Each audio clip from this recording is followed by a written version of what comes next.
What's up? What up, everyone? Let me know how the audio sounds. Give me a thumbs up if you can tap in with this audio.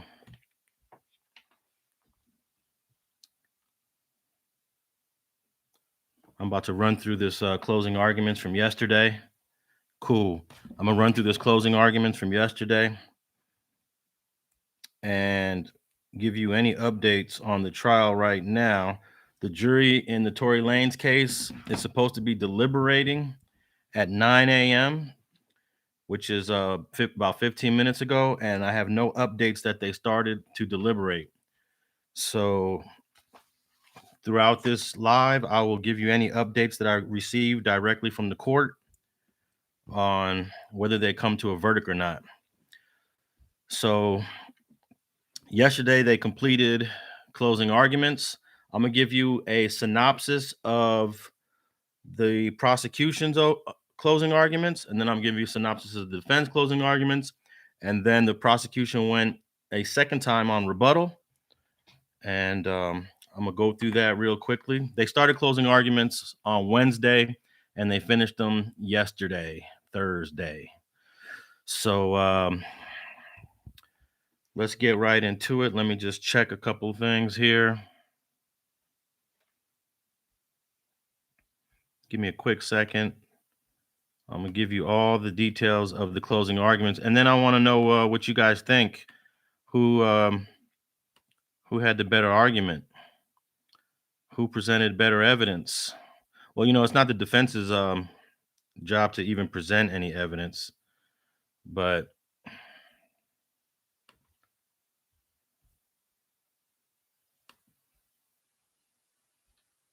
all right.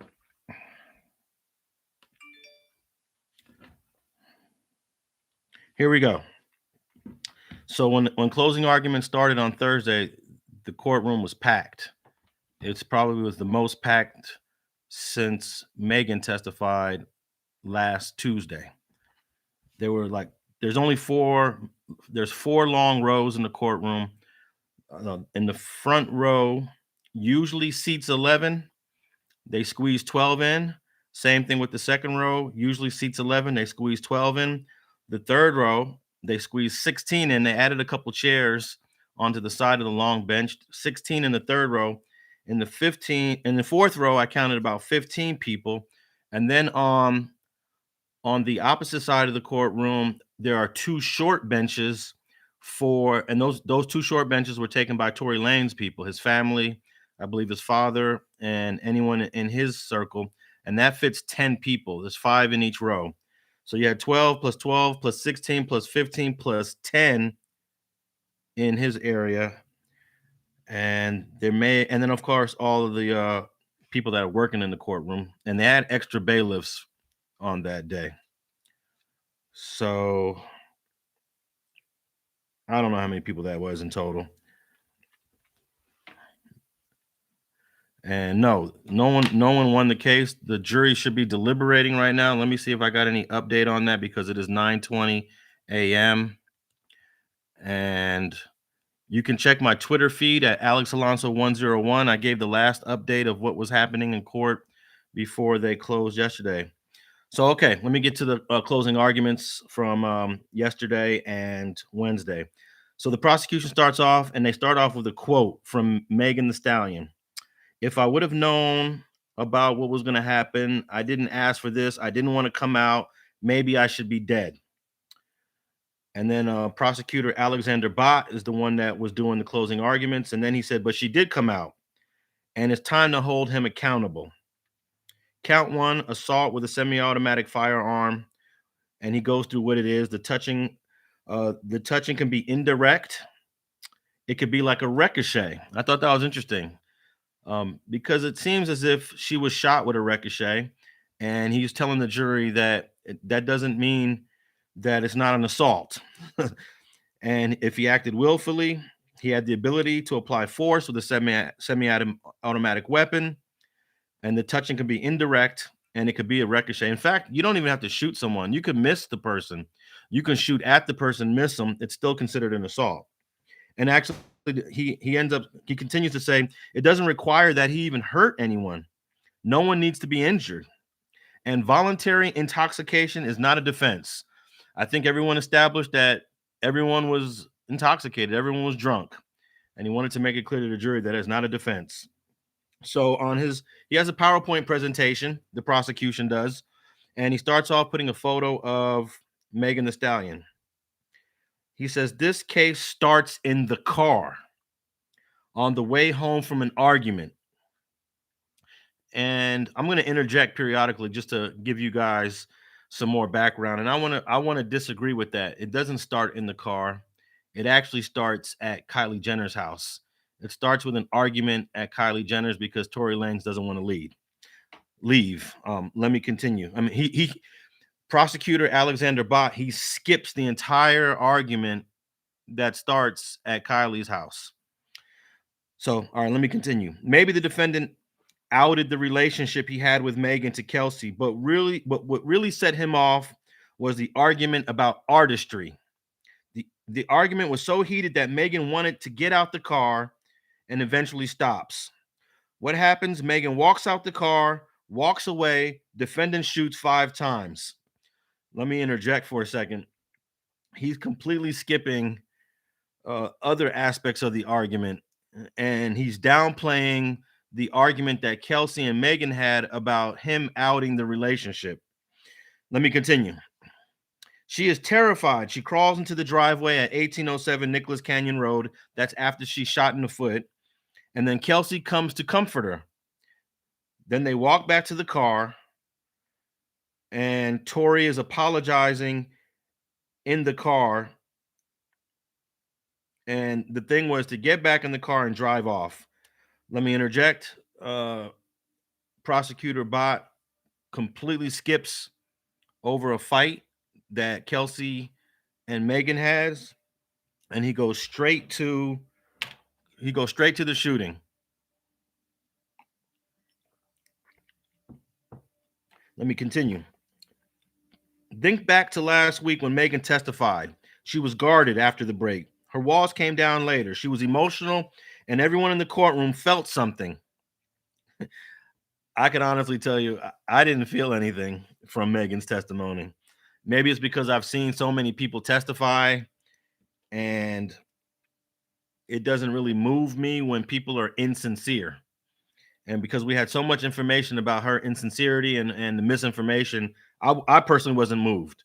But maybe the jury was, because the jury didn't have all this inside information. Let me continue. She was telling you the truth. Think back to that day. I think everyone in the court knows the answer. And then he introduces this new concept that he didn't say in opening statements. It is a single person witness concept, because really they only have one person saying that Torey shot Megan, and that is Megan Thee Stallion. Now, if you go back to the opening statements, and you could tap in with one of my previous videos, the prosecutor said they're going to have 3 people tell you that Torey shot. Well, it turns out they never got Justin Edison. And when they did get Kelsey Harris, she did not say that Torey shot. So they have one person in court saying it. So he's introducing this concept, the single person witness. And let me just check to see if I got any updates on the deliberation while I'm giving you this closing arguments. And as of 9:20, there are no updates regarding the deliberations that's going on in the courtroom. Okay, so in his opening statements, he did say that 3 people were going to tell you that Torey shot Megan, but he only got 1. Then he reads a Megan quote from her testimony where she says, I have to sit across from Torey. I want to be strong. I'm really trying. I don't like to look weak. I want to come off as strong. I don't want to give up power like they've been taken away from me for the last 3 years. And then they played a video of her in the ambulance, but we didn't get to hear the audio. I think they were having technical difficulties. He wanted to play the audio of her crying in the ambulance. Now, that crying in the ambulance was real emotion. That was true emotion that Megan was showing. And Megan did not know or was aware of the camera that was capturing that. So the prosecutor says, why would she lie?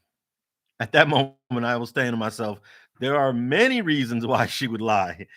Um, Her and Torey were close, prosecutor said. They were seeing a lot of each other. Why would she say that if it wasn't true? Ask yourself if that makes sense. Even after getting shot, she wanted to protect everyone. So so when she did come forward, why would she lie? It doesn't make sense. She described the hip hop industry as an all boys club. People started attacking her. Why would she lie? Now, and then they play a quote. He reads a quote. Now that I came forward and said I was shot by Tory, it feels like every day now with people in position of power in the music industry are attacking me. Even people who are not rappers. They immediately took this man's side and been giving me hell for 3 years. Now, this is a quote from Megan Thee Stallion that the prosecutor had on a PowerPoint presentation that he had read. And then he continues with the single witness testimony. Single witness testimony can prove a case. If you believe Megan Thee Stallion, this case is over. We're done. If you believe Megan, that's enough. We have a lot more evidence, though. Let's layer it. Okay. Let me check real quick for any updates. It is 9:29 here in Los Angeles.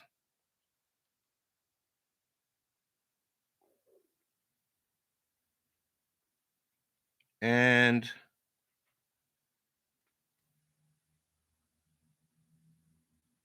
no updates so far. He says you have Megan Pete's testimony. You have Kelsey Harris, then and now. When he means by then and now, the September statement and then the testimony. Something happened between September of 2022 and trial to compromise Kelsey Harris's testimony. She remembers details during her testimony. Megan was making nachos at Kylie Jenner's house. But when Kathy Ta, the other prosecutor, was questioning Kelsey Harris, she has courtroom amnesia when it comes to anything about the defendant. Getting her to admit the threat that Torey made in the car, she spoke of a threat that Torey made where he said he was going to shoot her, and he reaches for the console but never pulls anything out. But during testimony, she doesn't recall any of that. Offering $1 million bribe, she mentions that in the statement she made in September, but during the testimony doesn't recall it. He said it was like pulling teeth. Now let's go back to July. Let's go back to July of 2020. EJ testifies that Kelsey Harris, she was the Tasmanian devil, the life of the party. They were best friends, living together in LA. She was her assistant. Megan had her bloody foot on her in the backseat of that truck. Kelsey was comforting her. At 4:21 a.m., 5 minutes after the shooting, she texts Justin, Tory shot Megan. Does this make any sense? The prosecutor says that she would send this text to Justin Edison. Is she a criminal mastermind trying to frame the defendant 5 minutes after the shooting? Why would they be sitting next to each other in the backseat of the car with her leg, Megan's leg, on top of her? If she shot her, I thought that was a good point. If you believe that Kelsey Harris shot her, would they be sitting in the backseat together with Megan's bleeding leg on top of her? And I was thinking, yes and no. And I was also thinking maybe Megan didn't know who shot her because she was intoxicated and it was dark. Let me continue. Where is Justin today? I told you that you would hear from Justin. And he's talking to the jury at this time. We heard that the defendant tried to bribe Megan and Kelsey. We didn't deliver on Justin. And that is true. We never heard from Justin. Kelsey said her adrenaline was high and she wasn't worried about herself. I was worried about Megan, Kelsey said. Then they played the body camera footage of Officer Sandra Cabral. You will see that Kelsey Harris is concerned about Megan. Kelsey, with tears on her face, says, "Baby, you okay?" And you could hear this and see this on the body cam footage. This is the action of a best friend. You can see blood streaming down from Kelsey's leg.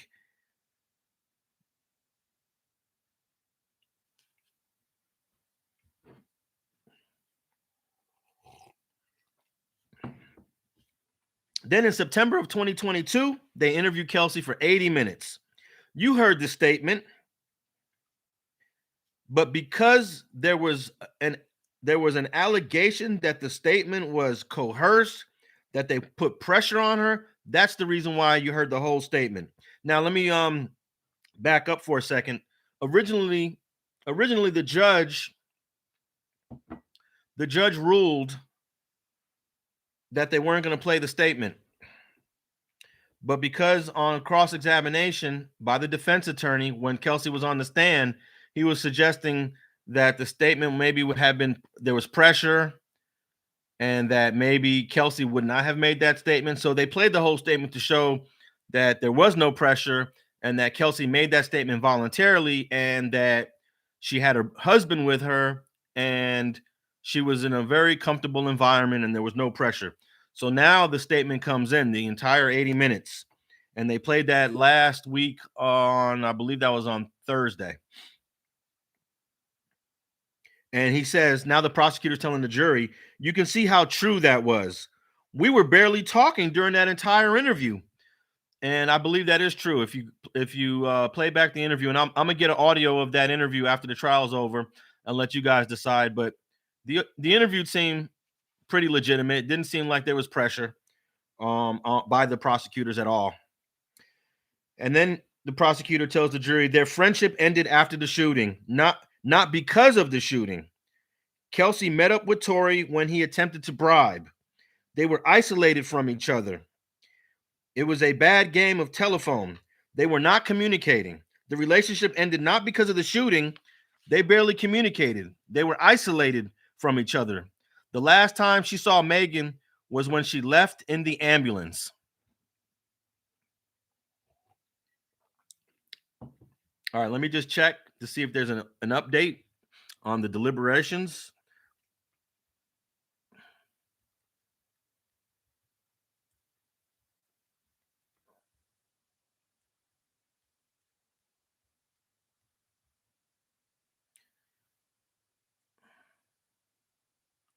And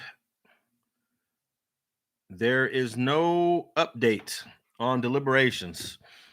And when I mean no update, we didn't get an email or an alert saying that they even started deliberating, and it's now 9:36 in Los Angeles. Now, when the prosecutor told the jury during these closing arguments that they were isolated from each other, I would actually say I wouldn't characterize it as being isolated. At that point, it's clear that Megan and her team, Rock Nation, Desiree, they pretty much cut Kelsey off. So when you cut someone off, I'm not sure I would characterize that as being isolated from each other. It seemed as if the evidence points to Megan cut Kelsey off right away. So what do you guys think about that?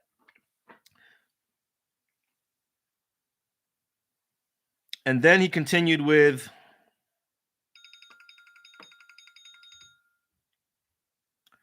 wait, let me take this call really quickly. Hello? I'm doing a live right now on YouTube. Okay, text me right now if there's anything important. I'll address it. Sorry about that. Kelsey, then he put a quote up there of Kelsey's testimony. I tried to free myself. Every time I turn around, she is working on a diss song. Everyone thinks we fell out over Tory. That's not true. Now ask yourself, the prosecutor says, Do you think the defense thinks our interview was improper? Why? Why would they think that? Isn't that misleading to you? They can't defend this case. So they're resorting to manipulation and insinuation. And I have to agree with the prosecution on that. Once we listened to the interview, it didn't seem like there was any shady shenanigans going on. And that was a legit interview. Now, Kelsey, in September 2022, he's reminding the jury, says that there's a text message, there's photos of her injuries. EJ corroborates her statements. The jail apology call to Kelsey. Kelsey's Instagram post claims she denies she's the shooter. Cabral's video shows Kelsey crying, and her testimony in court coordinates Megan's interview. Those are 7 points that the prosecutor brought up to the jury.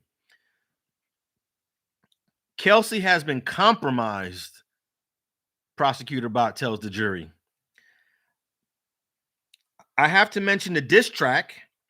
We introduced the entire lyrics. Why? Because the defense asked Kelsey on the first, when she testified, about one line of that diss track. And the song was Bussin' Back. And in that one line of the diss track, it did kind of suggest that she was doing something aggressive to Megan, busting back. And the prosecutor was suggesting that that was very misleading. Why was the defense misleading? When you listen to the entire track, when you listen to the entire song, she's actually giving you the opposite message, that she had nothing to do with Megan getting shot. How does that make you feel, jury? The defense was misleading. I think that was another good point that the prosecutor made. The defense only gave you one line of that song. So they had to come back and show you the whole song, that she was denying that she was shooting Megan Thee Stallion. Let me check for updates really quickly.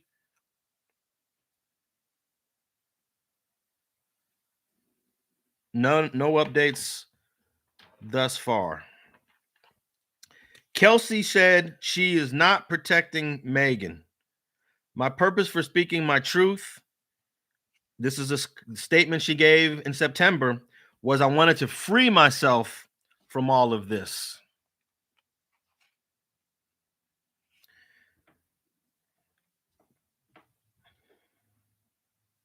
They spoke about pressure, the prosecutor said. Kelsey told the truth in September of 2022, and people hated her for that. Megan too. They hated her. Now, the evidence we have that Tory Lanez shot Megan Thee Stallion is, we got Megan's testimony. We got Kelsey Harris's statement from September of 2022. We also have Kelsey Harris's text that she sent to Justin Edison 5 minutes after the shooting. Megan's testimony was enough. We could have rested our case right there. And let me interject. There's no way on God's green earth that they could have rested their case and made an argument that Torey shot Megan with just her testimony alone. I say not possible.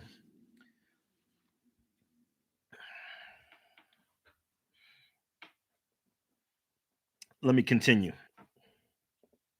Kelsey Harris's statements, and then he continues with the other evidence he has. Even though he said Megan's testimony was enough, we could have rested our case last Tuesday. Not possible. You had to bring in your DNA expert. You had to bring in your GSR expert. You had to bring in Kelsey Harris after Megan. Who else? You had to bring in a whole lot of people, and there's still some questions. But let me continue. Kelsey Harris's statement that Tory Lanez offered $1 million in the car in her September 22 interview. That's more evidence, he says. Megan said the same thing that Tory said in the car. Tory says, "Don't tell on me. I'll pay y'all $100 million each. These two statements corroborate each other, and Megan and Kelsey weren't even speaking to each other during this time. I think that was actually a good point. I'm not 100% sure if Megan and Kelsey completely stopped talking to each other, but there's a good chance that that's true. And they both talk about an alleged bribe. Megan says that in testimony, and Kelsey says that in her September 22 statement. So if you believe that Kelsey and Megan have completely stopped talking to each other, and them both making those same statements, I think that is a point of evidence that the prosecution can put in their bucket list. Now, he talks about attempted bribes. Tory Lanez's strategy, the prosecutor says to the jury, was to silence the witnesses against him. The jail phone call that Tory Lanez makes. We listened to this call many times. I can't tell you how many times we've listened to this call, the prosecutor tells the jury. Could it be anything else but an apology for the shooting? This call is an apology for shooting Megan. Let's go through it. Defense is going to tell you that he never admits to any shooting in this apology call, and that's correct. He is on a recorded call. His strategy is to keep it internal, and then the prosecutor shows a transcript on his PowerPoint presentation of this entire phone call. And let me take a brief break to check to see if there's any updates on jury deliberations. And there are no updates. It is 9:44. The jury was scheduled to start deliberating at 9 a.m. this morning, and we haven't got any update. So he shows the transcript of the jail phone call that Tory Lanez made to Kelsey Harris on July 20th, 2020. I know she will never talk to me again. I was drunk. I don't know what was going on. I would have never done no shit like that. Then the prosecutor says, this is about the shooting. Then he continues reading the transcript. I never moved like that, Tory saying in the phone call. I know it's not going to make anything right. Then the prosecutor says, he is talking about the shooting. He is laying on the apology thick. I don't even remember what the argument was about. He is talking about an acute incident, not about some sexual entanglement. Then Kelsey says in this phone call, the report is already out. This is about TMZ and Megan getting shot. Megan wasn't sure what she was going to do. And then in the phone call, Tory says, the only person that's going to get backlash is me. Now, if Kelsey is the shooter, how does this make sense? There is not a single line in this transcript from that phone call that Kelsey Harris did anything wrong. And he is completely right. I think that was a great point. This phone call can be interpreted different ways, but I think it is a strong point in the prosecution's bucket list. And then Tory says, I am sorry. I would have never, I never did that shit if I wasn't drunk. Then the prosecutor says, what's not in this jail call? Kelsey Harris being involved, and they want you to believe that she's the shooter. We have bribes. We have the jail call to Kelsey. We got the text message that Tory made to Megan later that morning.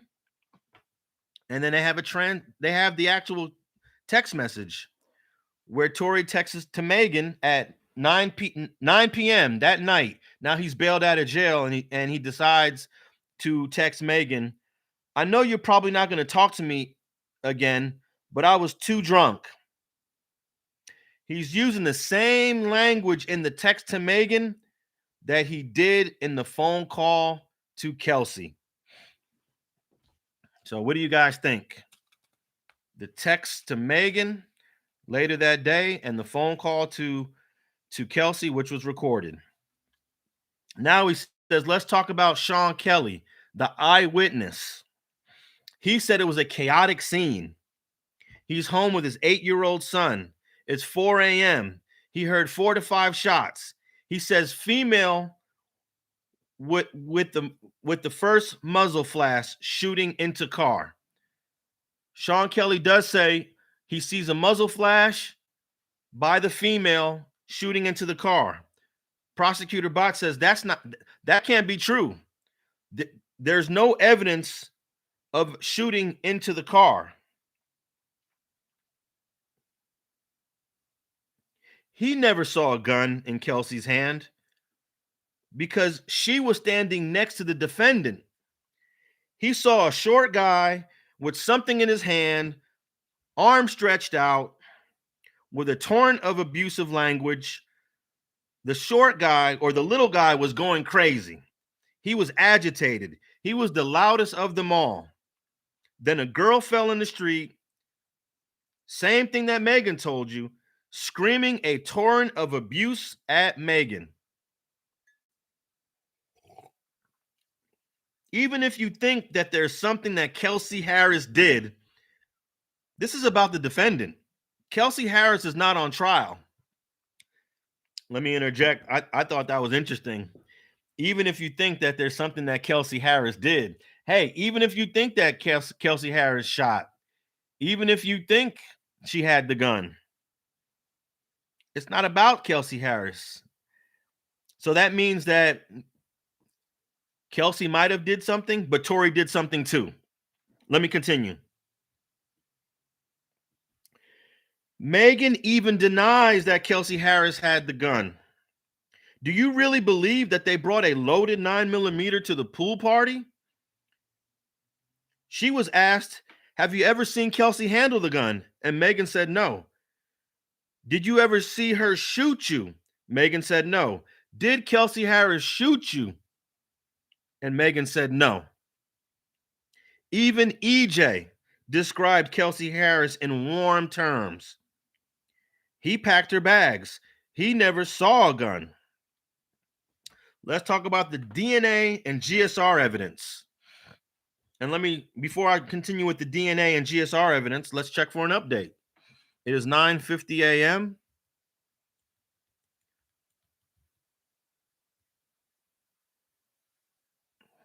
and no update. So at this point, the jury is deliberating or they arrived late. By 9:50 a.m., I would have expected an alert from the Public Information Office saying that the jurors are back and they started deliberating. We haven't got that alert yet.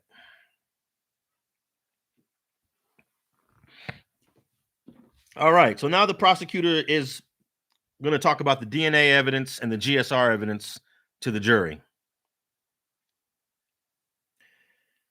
And Prosecutor Bott said the DNA on the magazine excuses him. That makes sense because the magazine is inside the gun. Saying his DNA is not on the gun is not accurate. It can't be included. It can't be excluded. His DNA might be on the gun. We just don't know. He was in the pool just prior with chlorine, and you heard the experts say that you might not have a lot of DNA on your hand if you just got out of a pool with chlorine. But you know what? We're not using DNA as evidence. It's outside. It's not in our bucket of evidence. And then he talks about the GSR. The GSR can get on your hand in 3 different ways. Either, he said the defendant fired the gun. Of course, Kelsey has GSR also because she was standing close by. And GSR can go 18 feet, according to the prosecutor. Now let's talk about this Instagram post. Now, someone posted, people say Kelsey Harris shot her. This came from an account. I believe the account was Spliff. Actually, you'd have to tap in on one of my previous videos to get that account. But someone, spliff underscore something or other, posted, people say Kelsey Harris shot her. Tory Lanez's account responded, that's not true. Yes, the prosecutor says. He can argue he didn't post it. It's his verified account with 11 million followers. Would someone who doesn't have information post that? His own verified account says that's not true. And I got to admit, that's a very strong point. Someone texts, they say Kelsey Harris shot her, and either Tory Lanez or someone who has the authority to post for Tory Lanez literally responded to that post that that's not true. So definitely strong point for the prosecution on that one. And then the prosecutor gives some rules of evidence and tells the jury, you must accept reasonable conclusions and reject all of those that are not reasonable. Is Kelsey Harris being the shooter a reasonable conclusion?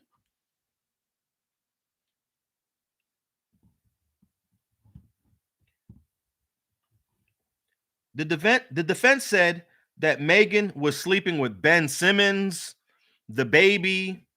That's all white noise to throw you off. This is a case about a guy who shot a girl and people saw it. And then on count one, which is the assault with a firearm, he says you need a certain number of elements, and he goes through those elements. And then he goes to count three, gross negligence of shooting a firearm, which is defined by personally inflicting greater than minor harm. And then he says she had foot surgery. She was under anesthesia. This is greater than minor harm. And then he says, I want to end with something that Megan says. I feel I can't keep a conversation for a long time. I can't even talk to my man. I don't even want to be on earth. I wish I was shot and killed. And then Prosecutor Bott says, find him guilty. And now let me give you the defense's closing arguments. And before I do that, let me check for any updates from the information office. And we do not have any updates.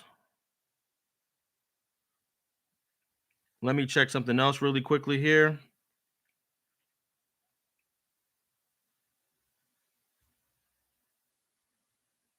And then I will give you the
willfully and on purpose.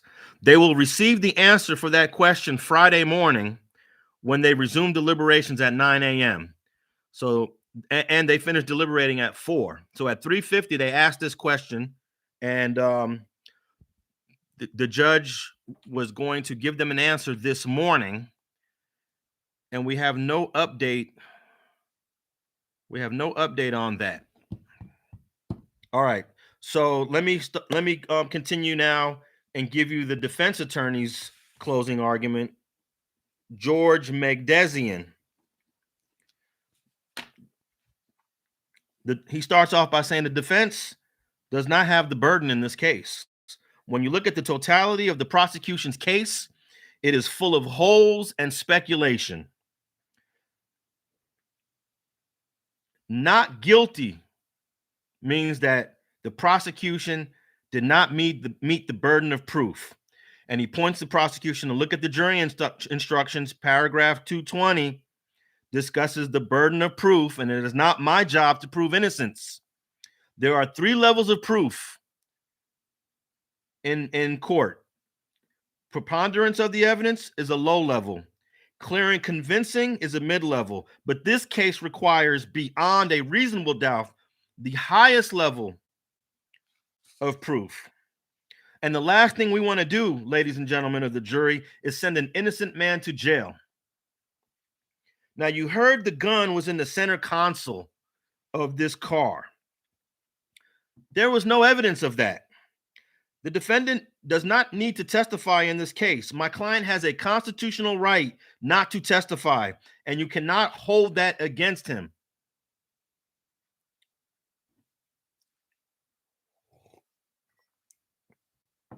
Then the defense attorney tells the jury, yes, Megan did get shot.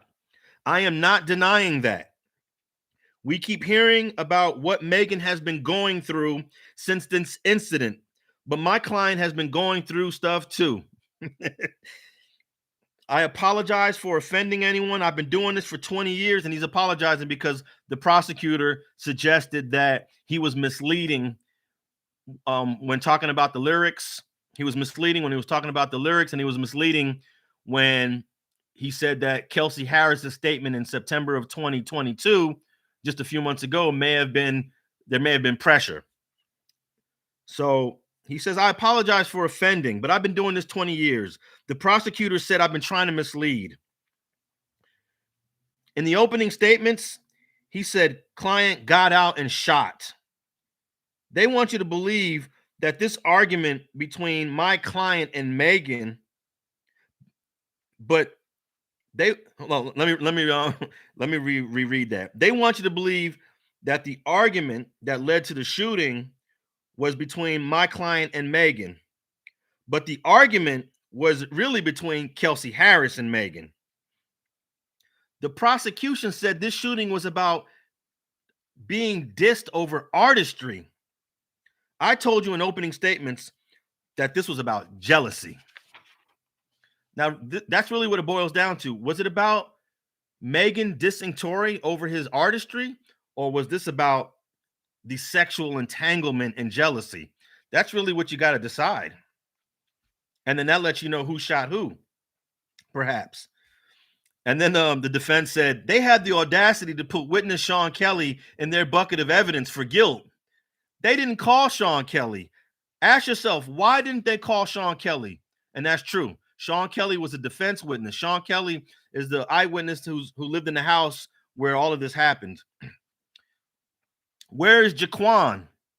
Why didn't they call Jaquan, the driver? Did they ever mention Sean Kelly's original statement?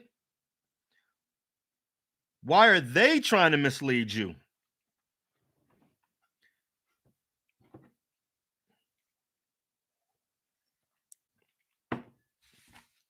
Let me take a quick look to see if there's any updates.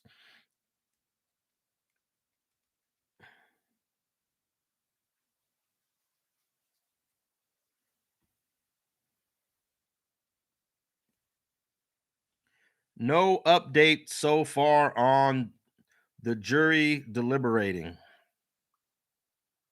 Okay. Back to the defense attorney's closing arguments. Sean Kelly saw a fight between girls. I told you about this fight in the opening statements. Did the prosecution say that in their opening statements? Sean Kelly was never asked to describe the shooter, and the DA knows that. And the reason why he said this is because when they asked the police officer Diaz if they asked Officer Diaz, did Sean Kelly ever tell you that the shooter was a woman? And Officer Diaz said no. But on cross-examination, he asked Officer Diaz, the defense attorney asked Officer Diaz, did you even ask Sean Kelly who the shooter was? And Officer Diaz's answer was no. They never even asked Sean Kelly who was the shooter. So the defense attorney is telling the jury, Sean Kelly was never asked to describe the shooter, and the DA knows that. Sean Kelly even told LAPD officer that two girls were fighting. The prosecutor asked Sean Kelly if he ever told the police that the girl was a shooter, but the police never asked him. I thought that was a great point, because I thought Sean Kelly would have said that if he was asked, but he was never asked. Now, Megan said she walked to the front of the car. And this is where, oh, no. Okay. Now let's talk about Detective Stogner, LAPD Detective Stogner. Why didn't the prosecutor call lead detective Stogner? We called him because Sean Kelly told Stogner that he saw two girls fighting. Stogner's a seasoned cop. He's not a new officer. And he never asked him who did the shooting. Sean Kelly, the witness, told Detective Stogner that one of the girls went to the car. Who? Kelsey, maybe? What did Kelsey say when she came back? He heard a shot and saw muzzle flash from the girl. 4 days later, he tells Detective Stogner that my client was in the car. Why didn't they call Stogner? We told you there was a fight, and for 1 hour and 15 minutes, the prosecution in their closing statements never mentioned the fight. We don't know the real reason why they got out the car. Megan says she got out the car, and seconds later, Torey shot her. We know there's only one gun. 4 days later, when Megan made her statement, there was no mention that Torey shot.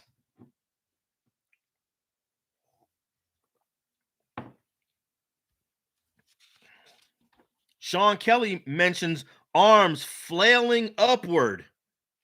So how does Megan get shot in the foot? I thought that was a great point. On cross-examination, the prosecutor got Sean Kelly to say that he saw the little guy with something in his hand and arms flailing upward. So how does Megan get shot in the foot?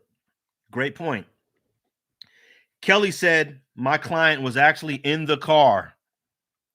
Then 9 months later, prosecution, when he spoke to the prosecution, he had an information that wasn't in Stogner's report. There is a struggle. Listen to the shooting. Boom, boom, boom. Pause. Boom, boom. That's when the client's hands are on the gun. Is that the logical conclusion? Is that the logical argument? Or he shot out of disrespect of artistry? Or two women fighting over a man? What's more reasonable? Your music sucks and he shoots? Megan never said anything about arms flailing. There was flailing over the struggle for the gun. He said he shot first, then he said he came out at the same time. They were all together, but Quan doesn't have GSR. And this is Kelsey. This is Kelly. Sean Kelly says, he said she shot. Let me repeat that. Sean Kelly says she shot first, then he came, Torey. Then he said they all came at the same time. They're all together. But if they're all together during the shooting, how come Quan doesn't have GSR? Now let's talk about Megan Thee Stallion. Before I finish Megan Thee Stallion's part from the defense attorney, let me check for an update from the court.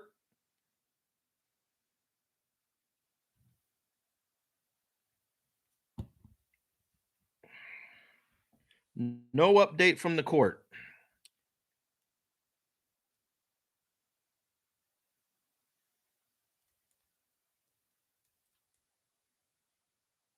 Let me just send. I'm gonna send a quick message here. Just give me 10 seconds, 10 to 20 seconds.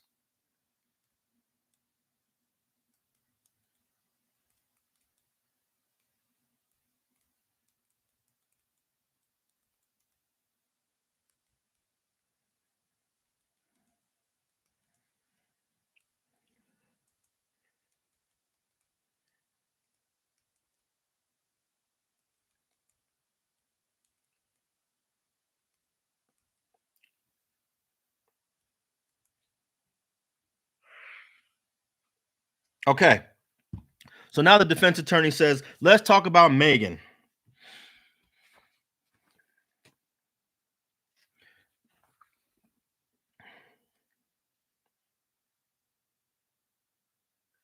Now, from the jury instructions that you have, jury, it says if a witness has deliberately lied, you can dismiss their entire testimony. Megan Pete is a liar about everything. Did she tell you she got into a fight? They said my client assaulted Kelsey. Why didn't they charge him with beating Kelsey? They've been trying to add charges to my client every day. Sean Kelly, the witness, and Megan Thee Stallion's stories are different. Listen to how quick the gunshots are.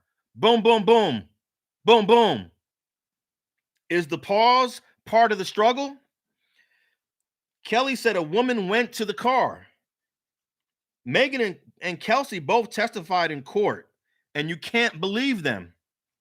Megan testified that she was ready to leave Kylie Jenner's house. She did not want to go. Do you believe that she wasn't upset that Torey and Kylie were in the pool together? She said that EJ had already left. That wasn't true. EJ moved the luggage from his car into Torey's car. She wasn't truthful. They left and went back to Kylie Jenner's house and they got kicked out. She wasn't truthful about that.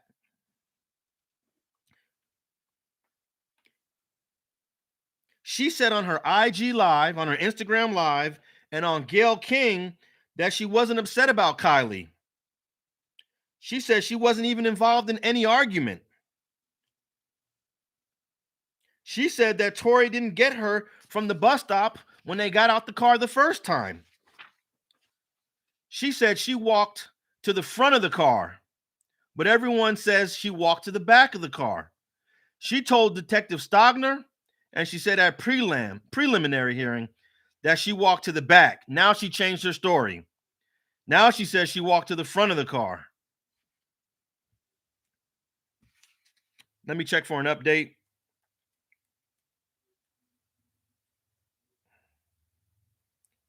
Here we go. We got an update. Nope, we don't have an update.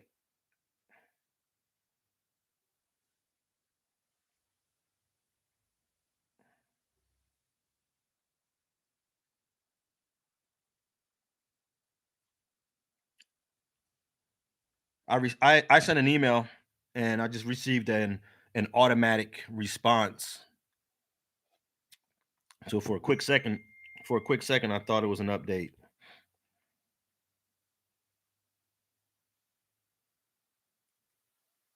All right.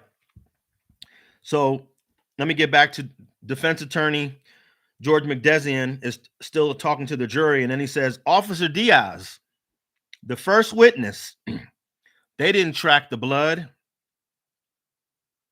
They didn't put markers out.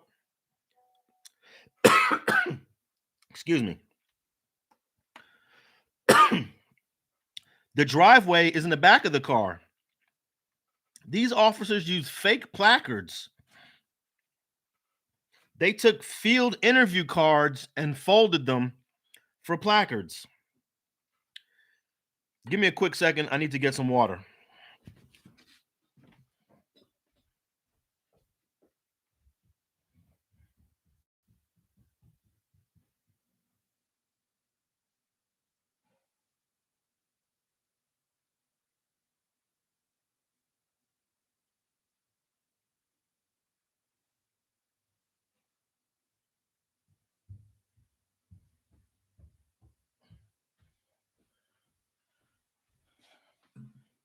Okay, sorry about that. Had to get some water.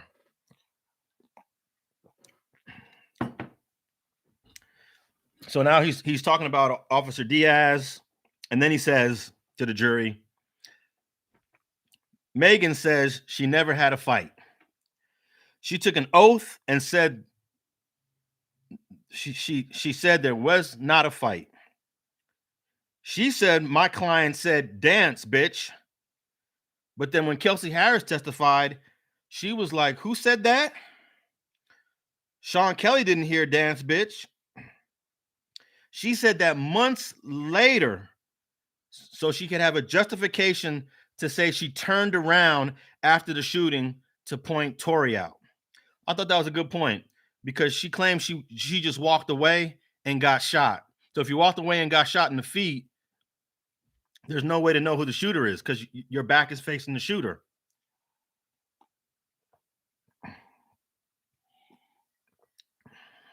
But in order to finger somebody as the shooter, you have to turn around. And the defense attorney is suggesting that the dance bitch statement is what caused her to turn around and then point out Torey. They claim bribery. Why didn't they charge my client with bribery? Megan said that black people don't talk to the police, but she was talking to the police 4 days later. She had spoke to the police. She said she spoke to the police because Tory Lanez was posting false narratives. There were none. Megan told Detective Stogner in an interview that they did over the phone with Rock Nation on the phone listening, with a Rock Nation representative listening. She told Detective Stogner, I don't want to make false accusations, and she never told them about any bribe. The police didn't even record that interview. Why not? That interview had Megan's team on the phone, and that wasn't a 3 to 5 minute phone call, as Detective Stogner said. Why lie? What's more newsworthy? Getting shot by Tory Lanez or Kelsey Harris?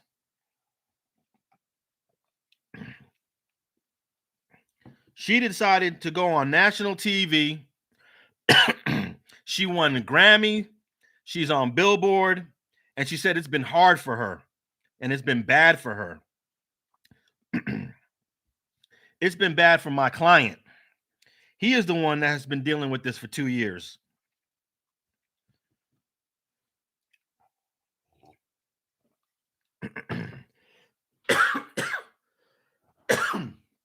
Excuse me.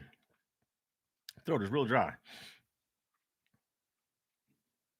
She claimed she had nerve damage before, but you heard the doctor testify. There was no damage. There was no nerve damage. The last 2 years have been bad for her. Actually, the last 2 years have not been bad for her, is what the defense attorney is telling the jury. Let me check for a quick update. I'm surprised we haven't received any update in this 1017, and they're usually good with these updates. They were giving them quite consistently yesterday.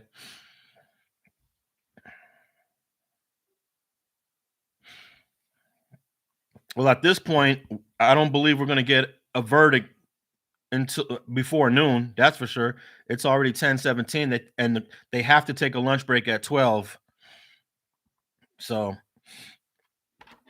all right, let me continue. Let me repeat that last part. Nerve damage, Megan claimed, but the doctor said there was no damage to the nerves. The last 2 years have not been bad for her. If my client posted anything about a false narrative, as she claimed, you would have seen it. now they start talking about this gun case that Tory Lanez caught in Florida back in 2017. The prosecution wanted to bring up this issue, this gun case, near the end of the trial. Just, that's what prosecutors do. That's their job, is to try to find an edge. And they wanted to bring this gun case in that was dismissed. It was dismissed after he did diversion. So technically, it shouldn't be relevant. And I'm actually surprised that the judge allowed it to come in, but the defense attorney had to address it. So he told the jury, diversion is not probation. And the reason why the reason why I did come in fact, let me take that back. I understand why the judge brought it in, because there was an allegation that Tory Lanez was claiming he was on probation in that car after the shooting. And that was the reason why he was telling Megan and Kelsey, don't tell on me, I'm on probation. So the defense attorney told the jury, diversion is not probation. That gun case he had in 2017, that was dismissed. And the prosecution knows this. Megan said that Torey was on probation. Why? She lied about her relationship with Tory Lanez. 1 month before trial, she finally admits it to the prosecutors that she did have a relationship with Torey. She lied because she has an image. Me and my best friend argued over a guy, and she shot me. How does that sound? Kelsey Harris showed up in court with an attorney. She evoked her Fifth Amendment. Do you think this judge would allow her to evoke if there wasn't a reason? She says she lied to protect herself. Once she learned that there was GSR on her hands and that there was an independent witness, Sean Kelly, she voluntarily came after 2 years, after 2 years of not wanting to cooperate.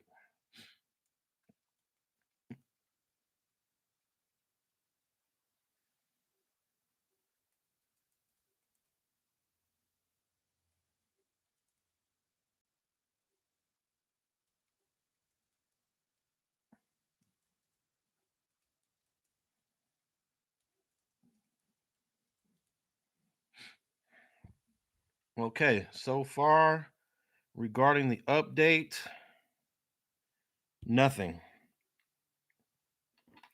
So the defense attorney just told the jury that she voluntarily came to give that statement in September of 2022 only after learning that there was GSR positive on her hands and after learning that there was a witness that was going to point to her.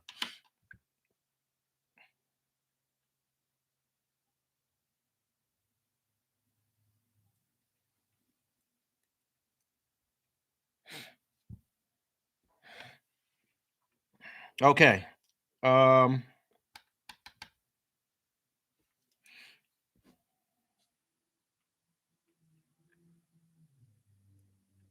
She says, I was trying to free myself. The truth is, Kelsey heard about the evidence and decided to come forward. Then she was offered immunity. Now, there are two kinds of immunities. There's use immunity and there's transactional immunity. Now, she was given use immunity. If she says that she shot Megan, she still can get prosecuted under use immunity. But under transactional immunity, it can never be used against her. With use immunity, do you really think she would say she shot Megan? Why does she have a lawyer? The defense attorney told the jury. Why does Kelsey Harris have a lawyer? What is she worried about? The prosecution is saying that something changed between Torey and Kelsey. They didn't mention this in their opening statement.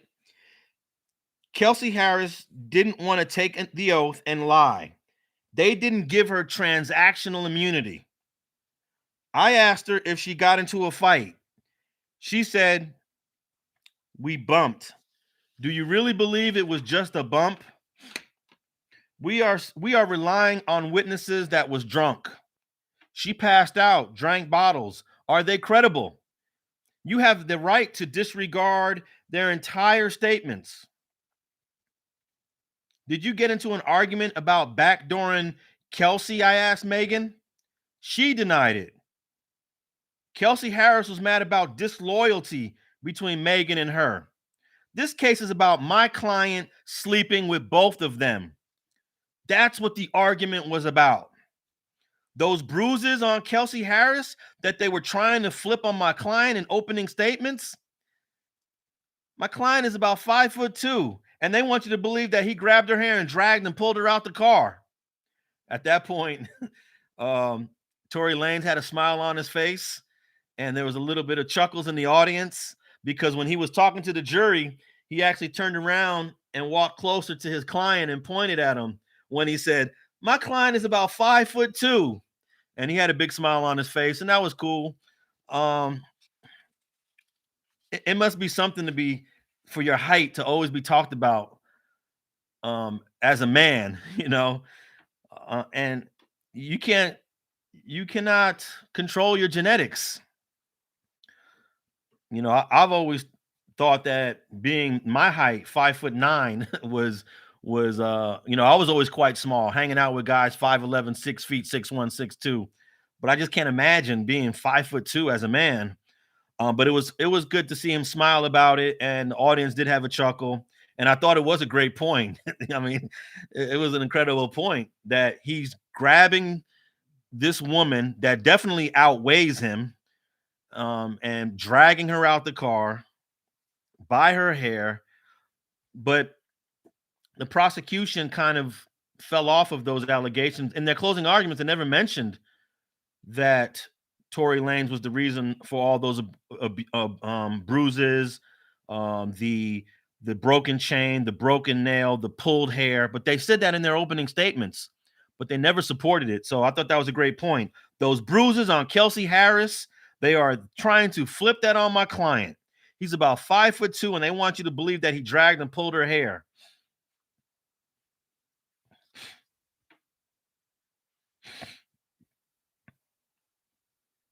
Sean Kelly saw muzzle flash from the girl.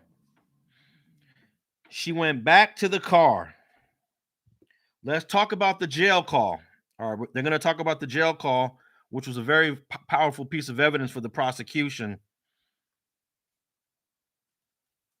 And let me just check for an update.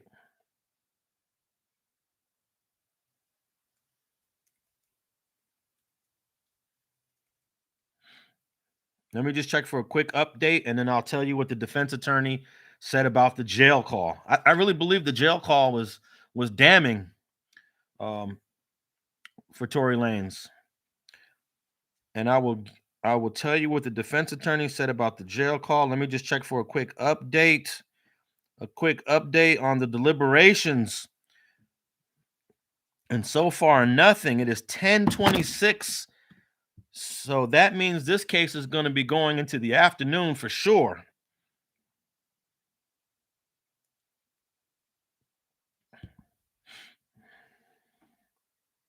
Okay.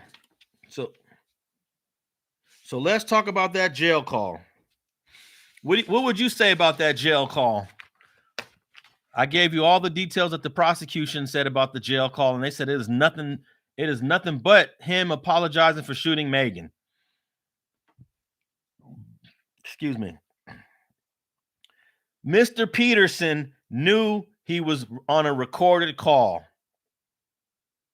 If he shot Megan, why is he apologizing to Kelsey? The defense attorney told the jurors.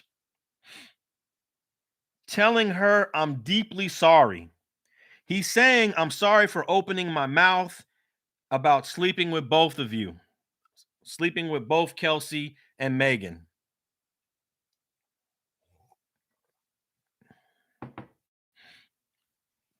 They are saying that Kelsey went to the hospital because that's her friend, but it is Jilly that took her to the hospital. Prosecutor said that TMZ already had footage, but they did not. It's only 9 a.m. and they have no evidence that TMZ already had the footage. Now let's talk about Officer Sandra Cabral. She used gloves to handle that gun. She's the one that took the gun out of the car. Their own witness said that DNA should be on that gun. Officer Officer Cabral said that unisex clothes were in the bag. Was she being truthful about the luggage and that Louis Vuitton bag? And when Officer Cabral was testifying on cross-examination, she was definitely being evasive. We now know that the luggage and the bag belongs to women. That means all of the contents, all the clothes in there, bathing suits, bikinis, it was all women's clothes. And the defense attorney was trying to allude to the gun being found right by female luggage is a good indication that maybe the gun belonged to the females. So Officer Cabral did not want to say that it was female attire, it was a woman's bag.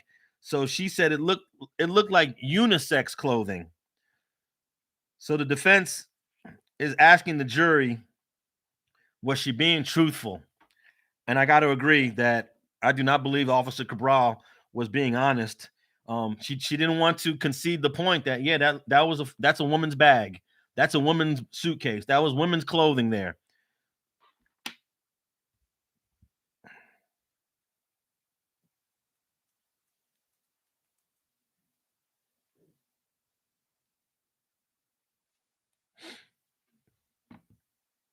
And then he asked Officer Cabral about Tory Lanez's demeanor when they all got handcuffed. Now, if you look at the body cam footage, it shows you where everyone's positioned. And Tory Lanez was on the sidewalk next to Kelsey. She had just testified about Kelsey Harris's demeanor, and she gave details about it. On cross-examination, he asked her the same question about Tory Lanez's demeanor, and she said, I don't know what his demeanor was. And basically his demeanor was very similar to Kelsey's. They were concerned, they were worried, and they wanted to make a big deal about Kelsey's demeanor as being a concerned and worried friend. But when asked about Tory Lanez's demeanor, she says, I don't know. Do you really believe Officer Sandra Cabral did not know what Tory Lanez's demeanor was when she's standing right next to him? Now let's talk about Jody Little. Jody Little is the prosecution's investigator.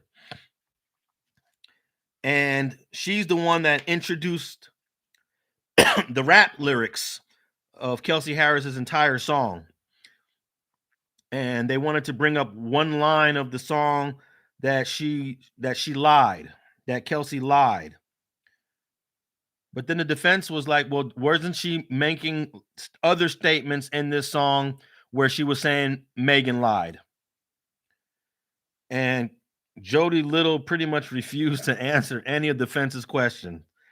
When the prosecutor was asking questions, she was very specific. She was very quick to answer the questions. But when the prosecutor asked her later, she couldn't answer or she didn't remember. So the defense actually took the lyrics on the sheet of paper and showed it to her while she's on the stand. And when he walks back to the podium to ask her the question, she says, I don't know. And then he's telling the jury, did Jody Little have amnesia? And then that was the end of the day on Wednesday. So then on yesterday morning, the defense continued their closing arguments. And he went right into it. Why doesn't Quan and Meg have GSR? If the theory is my client is shooting over the door while he's inside the car, where is Kelsey at? They want you to speculate that Kelsey was close by? Let's talk about the DNA. And let me just check for an update really quickly.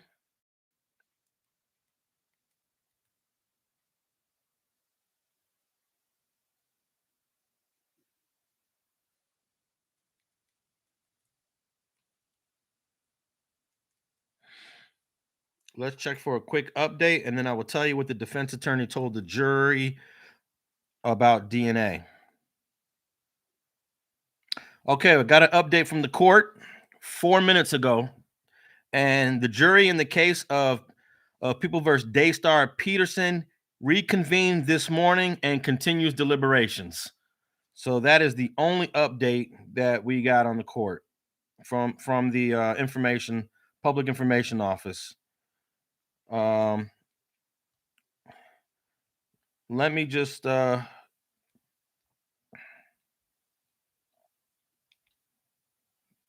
send this out. Let me just tweet this really quickly, and then I'll tell you what the defense attorney said about the DNA evidence.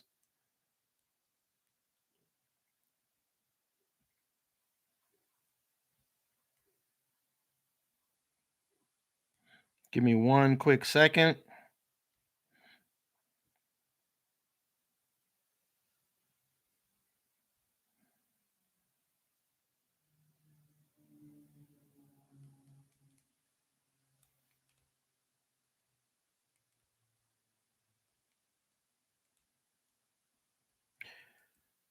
And you can go to Alex Alonso 101 for all the updates. And if you want to read some the previous updates, you can see them all there.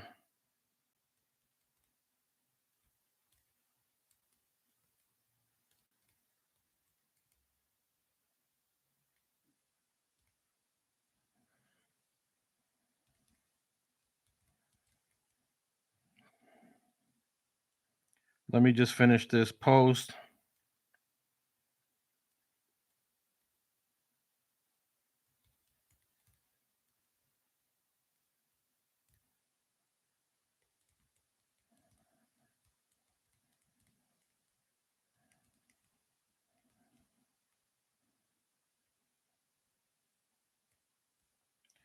Give me 1 second, and then I will continue what the defense said about the DNA.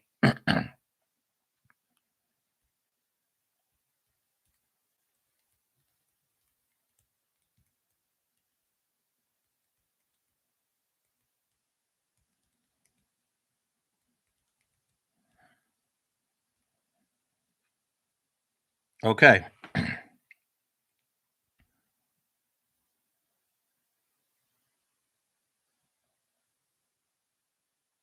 All right. So the defense attorney, this is he continued his closing statements yesterday morning. That would be day 9. And regarding the DNA, he said the prosecution is attacking our DNA experts about accreditation. There's no evidence that his DNA is on that gun. I asked both experts, if someone shot that gun 5 times, would you expect their DNA on that gun? And both said yes. You heard that maybe he wiped the gun, but there are 4 DNA profiles on that gun. I thought that was a great point too. And I heard a whole bunch of people sending me messages saying that Tory Lanez could have wiped the gun. And I certainly believe that that's a possibility. You shoot a gun, you wipe it, and the police get it, and there's no fingerprints, there's no DNA. But if you wipe a gun, how are there still 4 DNA profiles on that gun? I don't know. I don't know if it's possible to wipe a gun down and your DNA is not on the gun, but 4 other people's DNA is on the gun. I don't know. But is that reasonable doubt? The jury is deliberating that right now. They are also saying that it is his gun, the defense attorney tells the jury. How is that possible? They are saying that the gun is in the center console of the truck. There's no evidence of this. His DNA is not even on the magazine. They want you to believe that this is his gun. And Detective Stogner never did DNA of Kelsey Harris. If her DNA is on that gun, would we be here today? He tells the jury. This case has a high burden. That's beyond reasonable doubt right there. That alone is beyond reasonable doubt. They said being in the swimming pool is like washing your hands. Their expert, Zepeda, said. I believe his name is Zepeda, the expert for the prosecution, the DNA expert for the prosecution. His name was Zepeda. Oh, but they left the pool. They got into the car. They drove off. They got out, went to the bus stop, got back in the car. They did all of this. Maybe in a half hour had passed.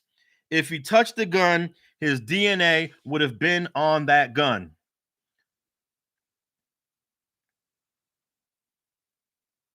They're going to say that that's Quan's gun, but they didn't do DNA on Quan. Witness EJ was most credible. He said that we protect ourselves. We use mace, tasers. When asked, did anything that looks like anything, you ever seen anything that resembles guns or a firearm?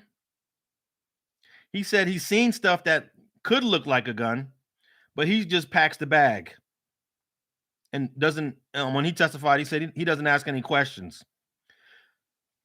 Then the defense attorney said, but he didn't pack this bag, this suitcase, or this Louis Vuitton bag. He did not pack this bag. The one that's in the car, right next to the gun. Sean Kelly said that girl went to the car to get what? Then there's a shooting right after. That was Kelly's story since day one until cross-examination by this prosecution. Now back to that 2017 case in Florida. The prosecution knew my client got diversion for that gun. And they are trying to play to your emotions with Megan. They're trying to make my guy the bad guy, the black guy, the black hip hop rapper guy. Do you remember there was a long break before EJ testified? Everything that EJ testified to was opposite of what Megan Thee Stallion said. He's the one that took the luggage from his car into Tory's car.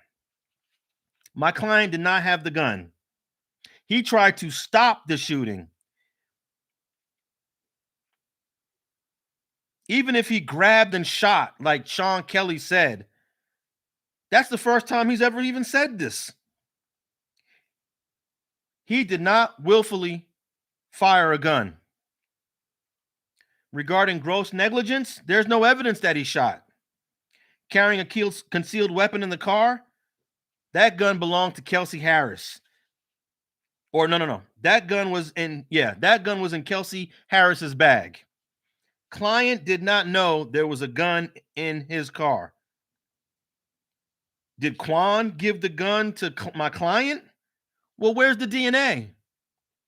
The prosecution gets the last turn up here, ladies and gentlemen. But keep in mind, immunity, lack of DNA, Sean Kelly, Megan's lies, the $1 million bribes, dance bitch.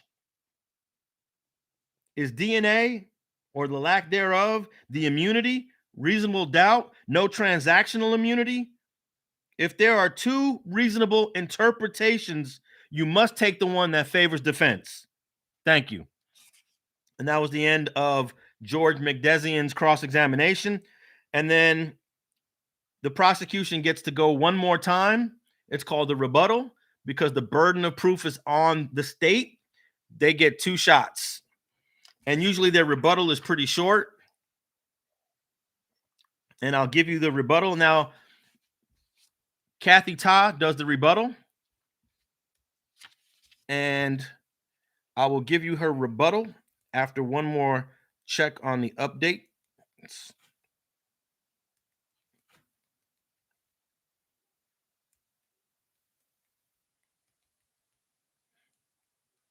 Let me check to see if there are any updates in the...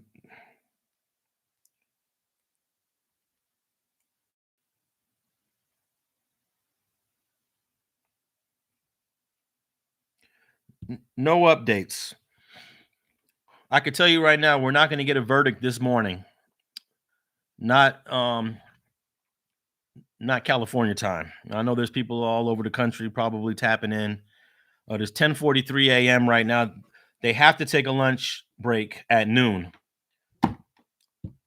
So if there's a verdict today, it's going to be after 1:30 p.m. Okay, so let's get to Kathy Ta's rebuttal, and then I'll take a few questions and wrap it up. There's no. This is the first time I'm looking at a comment where someone says, "Alex, I don't trust that email update. We need you there to get those updates." There's no update to get. The court. Let me just explain to you briefly. The courtroom is locked. You cannot walk in. The juries are deliberating in a back room. I mean, we can sit in the hallway like yesterday. We sat in the hallway that afternoon, but the only updates that we're getting are from the office through email. Those are the only updates we're getting are through the information office via email. There's no other extra information we can get unless seeing people walking around the hallway. And I can guarantee you that Tory Lanez is not in the courtroom. He's not going to come to the courtroom until the deliberations are finished, and they're going to give all parties 1 hour to get there. And I will most likely go if I get a text, if the update comes in right now that the jury has deliberated and they have come to a verdict, I will have to leave. I will cut this live off right now and go. But there's no reason for me to be sitting in that hallway. I know that a lot of people did show up at 9 o'clock this morning, but I didn't, because I knew that if there was a verdict, it wouldn't be read this morning. They get there at 9. They wanted instructions, so they needed the court to give them instructions on the definition of willfully and on purpose. So I'm estimating how long that would have took. Okay, that takes about 30 minutes. Then they get back and deliberate about whatever confusion they had about willfully and on purpose. Now that's 9:30 to 10. Let's say 10:15, and then they continue deliberating. And if they did come to a conclusion in the morning, let's say they came to a conclusion at 10:30, 10:45, or 11, they're going to read that verdict in the afternoon, because if you're giving 1 hour for everyone to get there, that takes you to noon. The courtroom is closed from noon to 1:30. So I decided not to show up at 9 o'clock in the morning because there are no other updates to get. Okay. When a jury is deliberating, you cannot go in the courtroom. Courtroom is locked. It's closed. There's no access to that courtroom while the jury's deliberating. Now, they're not deliberating in that courtroom. They're in a back room near the judge's chambers. But nevertheless, that courtroom is closed. You can't walk in, none of that. So all you can do is sit in the hallway and check for the email updates. All right, let me give you the rebuttal from Kathy Ta, and then I'll take some questions, and then I'll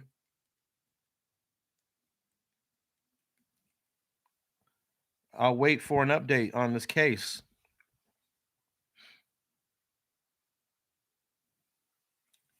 Will I be alerted to jurors' questions? Yes, I will be alerted if the jury has a question. Everyone that's on the list of the public information list with this court will get an update. All right. So now Kathy Ta has the last chance to convince this jury that Tory Lanez is guilty. And she starts off. And let me also say, when George McDesian gave his closing arguments, he didn't use any PowerPoints. He didn't use any images. He didn't use any photos. He just read off of his notes. And a lot of times it was right from the dome. He was walking around, he walks away from the podium and he's delivering this closing argument without even looking at his notes. Prosecution, they're using a PowerPoint. They got bullet points. They got pictures. So she goes back to the PowerPoint presentation that Prosecutor Bott started with. Megan said, "There's not a day that goes by about shaming me and who I was having sex with." This is what Prosecutor Todd tells the jury. Ben Simmons, the baby. It shouldn't matter who Megan is having sex with, Kathy Todd told the jury. The defense attorney said this is about sexual relations. That's not true. And let me stop right there. I actually do believe this is about sexual relations. This whole argument started about relationships. Who's with who? It started at Kylie Jenner's house. But let me continue. That's not true, she says.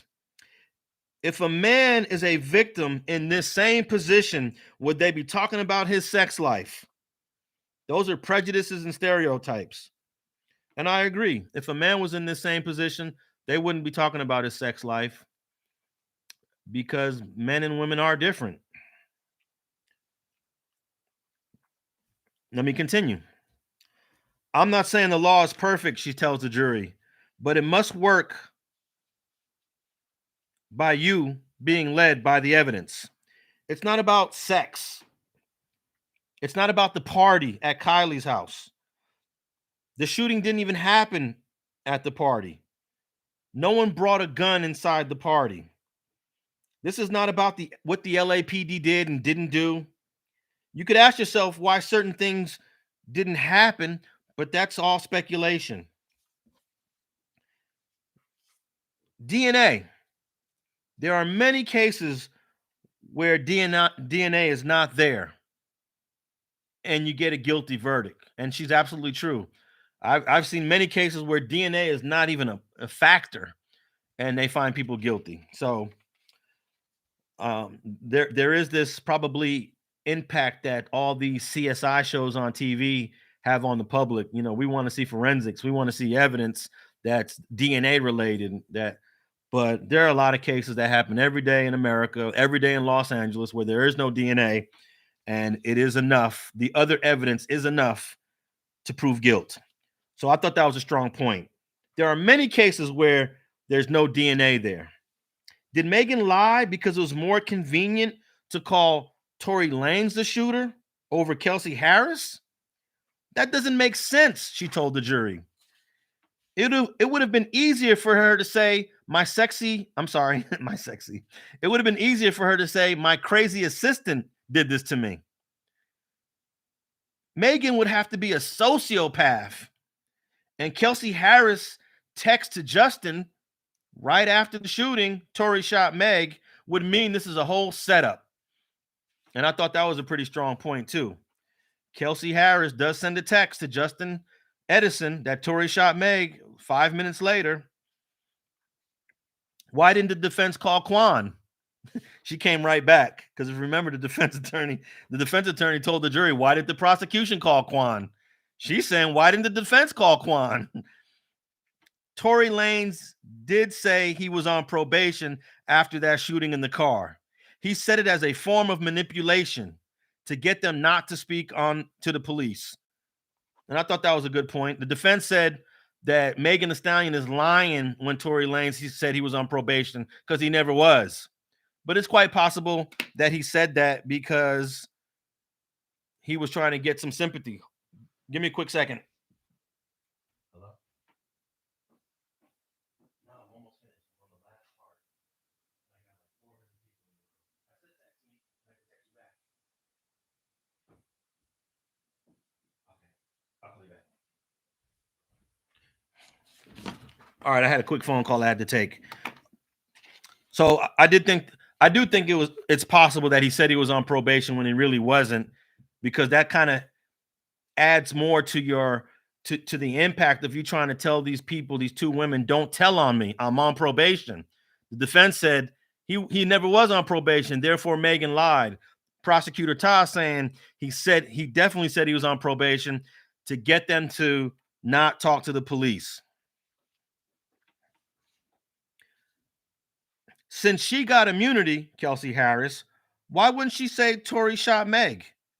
She is protecting Tory Lanez for some reason.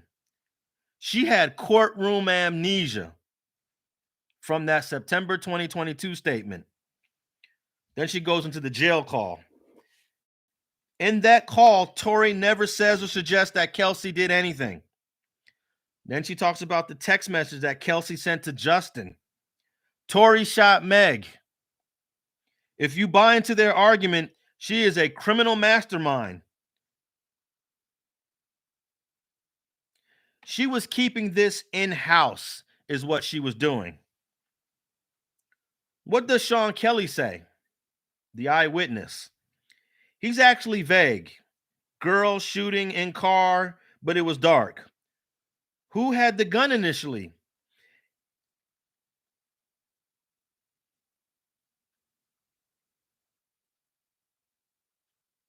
Everyone was out the car. She was shooting inside the car, Kelly says. But the prosecutor tells the jury that's impossible. There is no evidence of any bullets going into the car. There's no bullet holes in the car. There's no shattered glass. There's no evidence that there was a shooting into the car. Kelly says he saw more flashes and a little guy holding an object. He says that twice about Tory Lanez. Arms stretched out. Yes. He never says that about Kelsey Harris. Kelly, Sean Kelly, the witness, says he was agitated, arms outstretched. Short guy shot 4 to 5 times. Wait, I lost signal here. Let me change the battery real quick.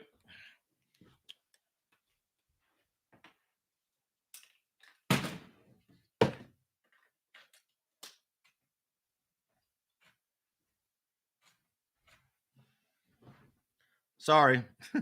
Lost signal for a second. Then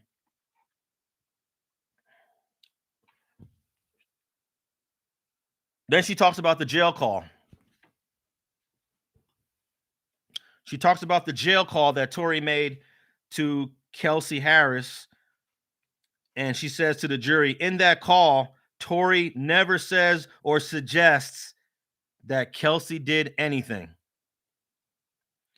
Kelsey texts to Justin Edison, Tory shot Meg.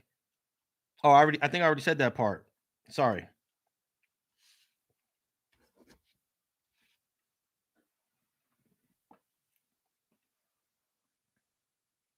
Okay, so let me go to what she said about Sean Kelly. What does Sean Kelly says? He's actually vague. Girl shooting into car, but it was dark. I'm just going to repeat this part. Who had the gun initially? He never saw gun flashes from her. Everyone was out the car. She was shooting inside the car, he says. That's impossible. No evidence of any shooting in the car. All right. Kelly says he saw more flashes. Little guy holding object. He says that twice about Tory Lanez. Arm stretched out. He never says that about Kelsey Harris. Sean Kelly says he was agitated, arms outstretched,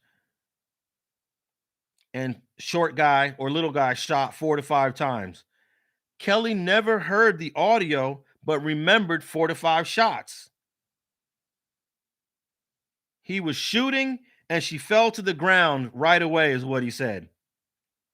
There was no struggle over a gun. There is one gun and no struggle. And the gun is a double action, meaning that it's kind of hard to shoot this gun accidentally. Let's quickly go through the evidence. GSR, Sean Kelly, gun in front seat, Megan's testimony, Kelsey's statement in September 2022, the text she says to Justin that Tory shot Meg, his apology text to Megan at 9 o'clock that night, and then his jail call to Kelsey Harris. They left that party. Megan disrespected his rapping skills. She got out the car, walks away from him, bruised his ego, and he shot. Find him guilty. And that was the end of Kathy Todd's rebuttal statement. And I'll take a few questions. Let me see how much battery I have, how much battery life I have in this camera.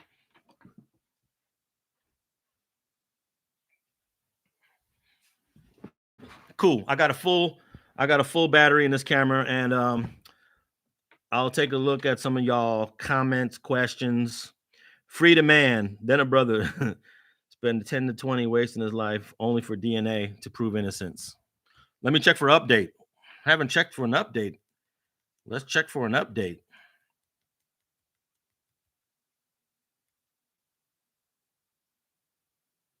Let's check for an update. Candy Lady, thank you. Thank you for all you do. Appreciate that. The Candy Lady. The candle lady. My bad. Make sure you tap in with my Twitter, Alex Alonso 101 on Twitter. Kelly said Tory shot in the air. He did say that his arms were flailing upwards. So that's a possibility.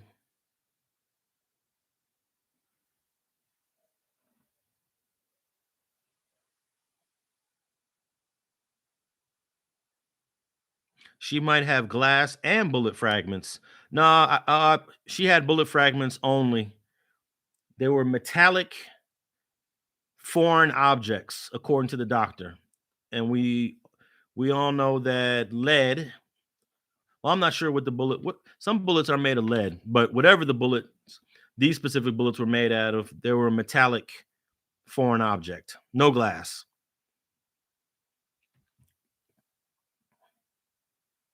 I didn't realize Tory sent Meg an apology text. Yes, he sent her a text after he bailed out of jail that same day, apologizing, but he doesn't specifically say anything about the shooting. But the prosecutors are saying that that's what he's talking about. Why? What else is he apologizing for? According to the prosecution, of course, the defense says he's apologizing for all the sexual entanglement.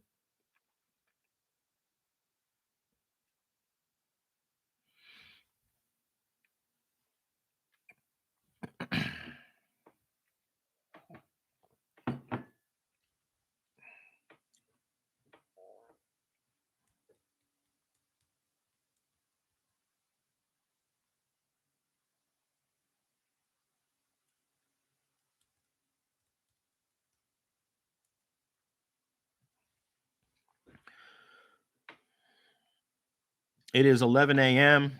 The jury is still deliberating right now. In an hour, they're going to take a lunch break. And thus far, there's no updates other than that one I just gave you. I actually screen captured that update and put it on my Twitter page if you wanted to see it.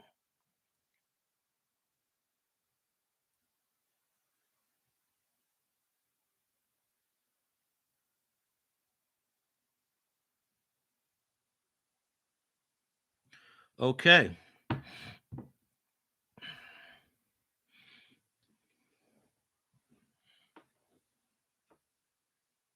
Yeah, he did also say all three of them were beating Megan after she crawled to the neighbor's driveway. He did say that too.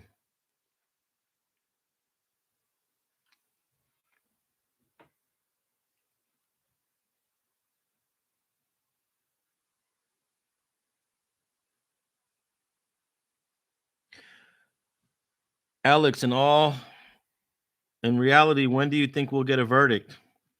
Well, because it's Christmas, other people are suggesting that they would want to do their verdict sometime today. It's definitely not going to happen in the morning. It's 11 a.m. They're going to take a lunch break. So they get back at 1:30 p.m. So I really don't know. I mean, I'm not really into guessing games when it comes to stuff that you absolutely have no way of knowing.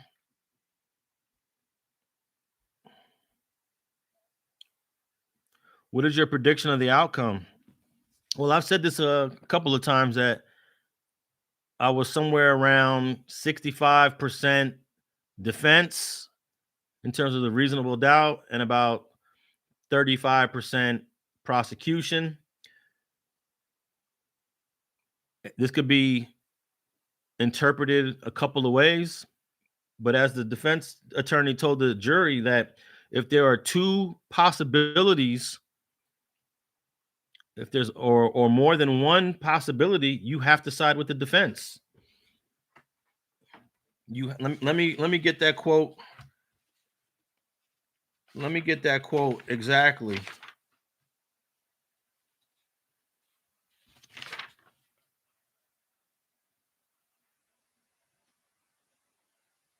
If there are two reasonable interpretations, you must take the one of the defense. And do you think it is a reasonable interpretation that Kelsey Harris shot the gun? If you believe that it's a reasonable interpretation that Kelsey Harris shot the gun, then he's not guilty. Steve says they don't want to come back next week. We'll for sure have a verdict. They will also want to gossip over the dinner Christmas table. That's certainly a good point there. So yeah, probably this afternoon. They'll probably come back from lunch at 1:30. Since you guys want a prediction so bad, I will give you a prediction. They're going to come back from lunch at 1:30. And they're going to deliberate for a few more minutes. And then they're going to let the public information office say they have a verdict. And they're going to give everybody an hour to get to court to hear the verdict. So let's say at 1:45, 2 o'clock, they announce it. They're going to tell everyone to be there by 3. And maybe by 3 p.m., we'll have a reading of a verdict. There's a prediction for all you guys that wanted a prediction. But did Mr. Kelly say Torey jumped out yelling torrents of violence? He did. He did say torrents of abuse, abusive language, torrents of abuse, like F you and all these other curse words. Yes, he did say that.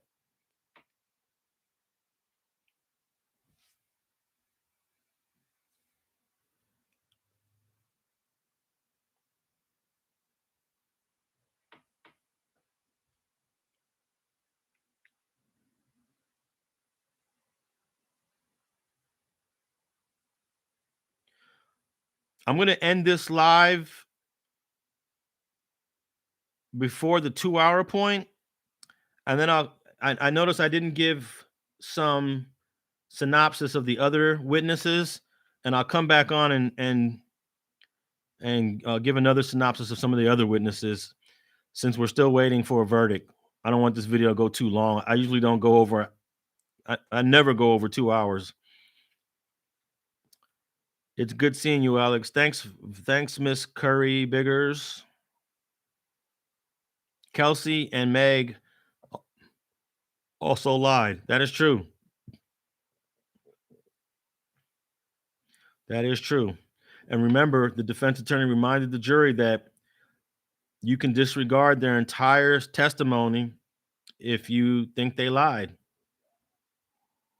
I don't even think it's a matter of if you think they lied. I don't think it's a matter of it's my opinion they lied. It is factual. It is factual that Megan Thee Stallion lied on multiple occasions. And from the very beginning of this incident all the way up till trial and everything in between, the Instagram lives, the Gayle King show, statements she gave to the police over the phone in that interview with Detective Stogner, and even on the stand, this woman has not been truthful. So the jury can completely dismiss everything she said, even though she's the victim. Alex, how do you feel about this case? Man, Morgan, it's a kind of a vague question. How do I feel about the case? Sometimes I was thinking, like, if there's that much reasonable doubt, that much inconsistent statements, this many liars, the prosecution probably should have never even took this case. You know? But they're relying on that apology phone call, the apology text message that Torey sent to Megan, and then the text message from Kelsey to Justin that says Torey shot Meg. Those three things right there are very strong pieces of evidence. Is it enough? Is there more reasonable doubt to overcome those strong 3 pieces of evidence? What do you think? The apology text to Megan from Torey, the apology phone call to Kelsey from Torey, and then the text message from Kelsey to Justin. That's where she wrote, Torey shot Meg. And Justin is Meg's security. So what do y'all think about that? That's pretty much the strongest parts of the prosecution's case. Because you could disregard Megan's statement, you could disregard Kelsey's statement, and just go by some of the other stuff. Kelsey also says she lied, though. Yeah, I'm saying you could disregard the statement. You could disregard Kelsey's statement, Kelsey's testimony, Megan's testimony. Are those other 3 points of evidence strong enough? Why is Justin MIA? I don't know. Let me check for an update from the court. Let's see what's going on. No update. 11:09 a.m. No update. How do you know Kelly sent the text? They have a copy of the text, and they have it up there for the whole court to see. And the defense is not challenging it. It's been already authenticated. It came out of a phone. It wasn't manipulated or photoshopped. It came out of a phone. It's a real text. The text actually happened. So you have to accept that as a fact. That text happened. The defense never challenged it because they obviously seen the discovery, saw the text. So you got to accept the text as a fact.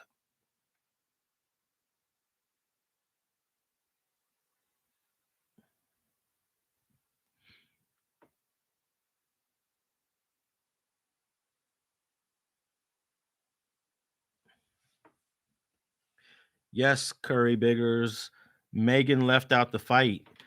Megan left out the fight, and I think the fight is very important. The prosecution never talks about the fight because the fight for the defense is the motive for Kelsey shooting. The fight is the motive. Of course, the prosecution deliberately ignores the fight, leaves out the fight, doesn't even talk about the fight.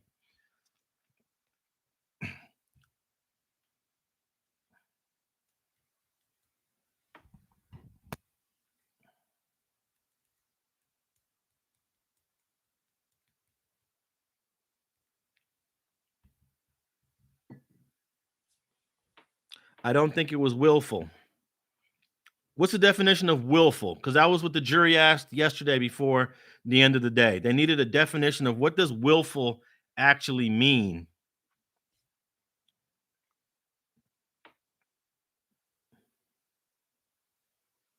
What's the possibility of a hung jury? I think there's a great possibility for a hung jury. Great possibility for a hung jury. Because I always thought it would be difficult for 12 people to say that Tory Lanez is guilty. I've always thought of 12 people to say it. And there might be some jurors to say it. There's going to be one juror, probably 2, maybe 3. I'd even say probably can get 4 jurors to say Tory's guilty. But can you get all 12 of them to say that? I could already just picking up on some of the jurors' body language and how they was feeling. I already could see that maybe one juror is not buying it from the prosecution, possibly 2, maybe 3. So there you go. That's how you get a hung jury. And if they get a hung jury, this case is over with. They're not going to re-prosecute this case if they get a hung jury. If they get a hung jury, the prosecution has the option to retry him again. And I actually worked on a case. What was bro's name? It'll come to me in a second. This guy got a hung jury 3 times on a murder. What was bro's name? It'll come to me in a second. Got 3 hung juries on a murder. The judge said after the 3rd hung jury that telling the prosecution, if you don't have any other evidence, if you don't have anything else to add, I am dismissing this case. And the judge dismissed the case. The guy walked. He was in custody the entire time fighting this murder. And then dude ends up getting killed by one of his own homeboys from the hood. It was so, I was so disappointed because we worked so hard on that case. You know, it took over, I don't know, maybe a year and a half, over a year for all 3 of those trials. And to finally get him home and then for him to get killed, I was like, wow. So yeah, the prosecution has the right to retry on a hung jury. After a hung jury, can they use the same evidence they originally used? Yes, unless there's some sort of unless the defense finds a loophole that said that something about the evidence was improper, then they can't. Now you remember a guy I interviewed, Isaac Pedroza. He was found guilty on a murder. Then the defense found that there was something improper in their evidence, so they had to redo the trial. But when they redid the trial, they couldn't use the same evidence that they used the first time. That was unique. But in this case, if there is a hung jury, they will most likely run it back the same way. What they'll do differently is probably pick the jury a little different. But you know, they have a majority female jury too, which is to the prosecution's benefit. This all majority female jury to the prosecution's benefit. So let me check for an update here from the court.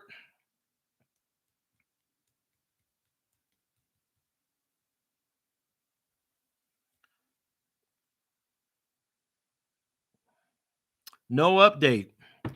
11:15 a.m. Okay, so ladies and gentlemen, I'm about to jump off real quick.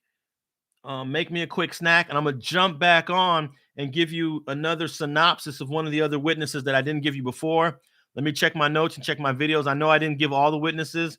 I'll do another one on that, and then hopefully while I do that update or do that synopsis, we'll get an update regarding the deliberation. So I want to thank everyone for tapping in on this live, and just subscribe. You got to be subscribed to get the alert that I'm gonna jump back on. I'm gonna try to jump back on as soon as possible, but let me take care of a couple of things, and then I'll give you. You know what? I don't think I spoke about the EJ, the witness EJ. So I'll tap in with EJ and maybe a couple other things. All right. Thanks for tapping in with Street TV.